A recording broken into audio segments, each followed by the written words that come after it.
Hey guys, it's Albertium and I'm here with 6 top picks for the Souls-likes, or at least games that contain enough elements to be on this list that you simply have to play in 2026. These I truly believe are gonna be blowing away everyone, so let's get in on this. The first game on this list and the game that has the closest release date is going to be Nioh 3. Now, Nioh series, they don't need any type of introduction to anyone who likes Souls-likes, but this has the potential to be Team Ninja's Elden Ring moment. There's going to be so much new stuff while also keeping that core Nioh gameplay like assassinations and wall running. This truly has the makings of Nioh Elden Ring.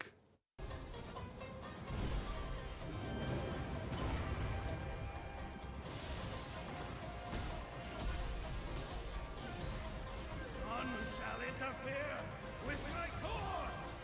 Become a spirit stone!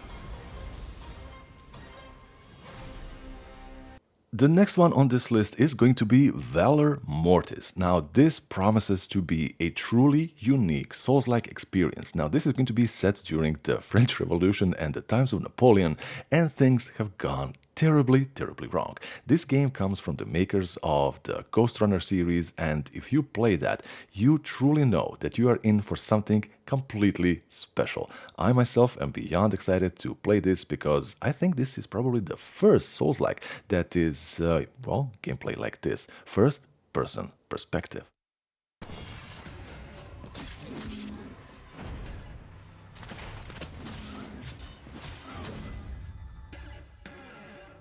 This isn't war. This is damnation.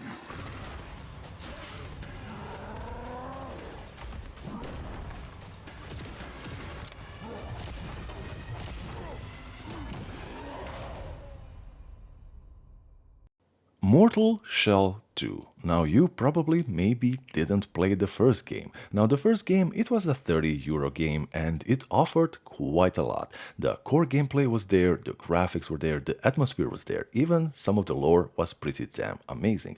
But it just didn't have enough in it.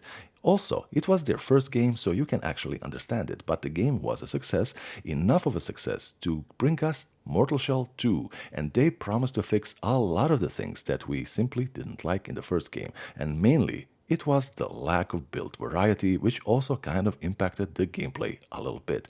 It all promises to be much better.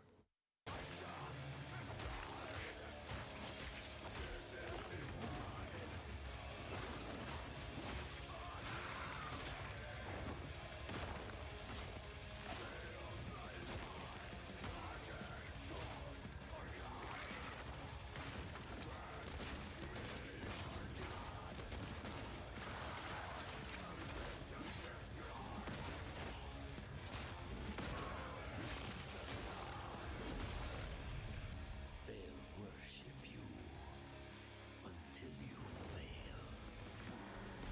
Then what?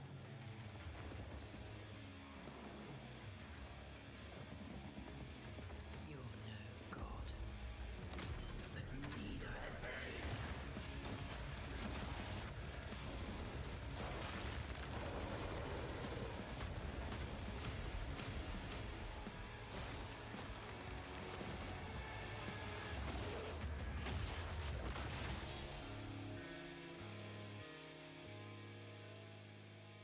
The Duskbloods. Now, guys, I know it's a Switch 2 exclusive, but a lot of you I know are gonna be picking up the console just to play this game. Now, what can I tell you about this game that you haven't heard before? Well, here's the thing. If you're still on the fence, and probably are, well, I myself am probably the biggest hater of the Battle Royale type of genre game, and when I heard that From Software was making not just one, but 2 games like this, the first one being Night Train, I couldn't believe it. But I kept an open mind, and now the Night Train is my favorite game of 2025.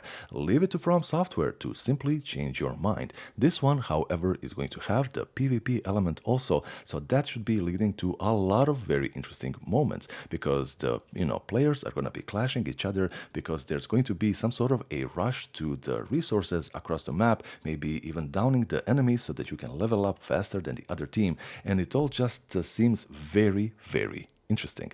The Duskbloods, I myself am really, really excited. Beast of Reincarnation. This game looks incredibly interesting. Not only is it pretty to look at, but the gameplay sequences just look absolutely addictive.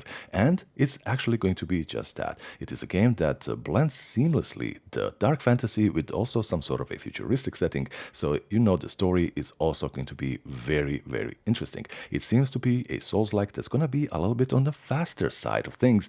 And you know what? I am all here for that. So make sure that you keep an eye out for this no doubt incredible game.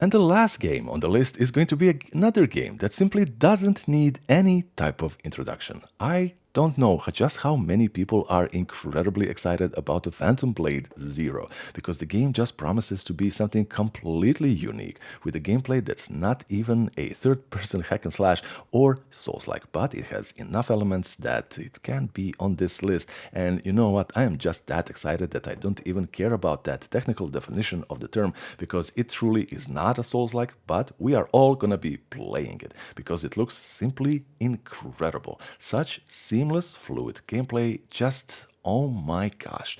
What other words can you even use to explain something that is so visually impressive, so graphically amazing, and such gameplay that we truly have not seen before?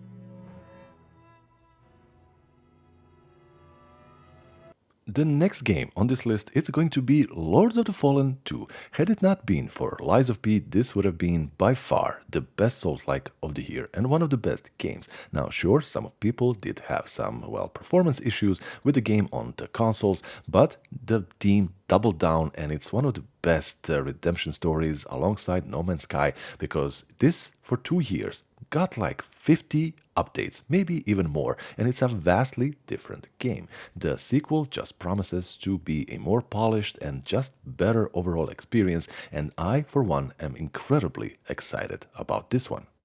Forgive me.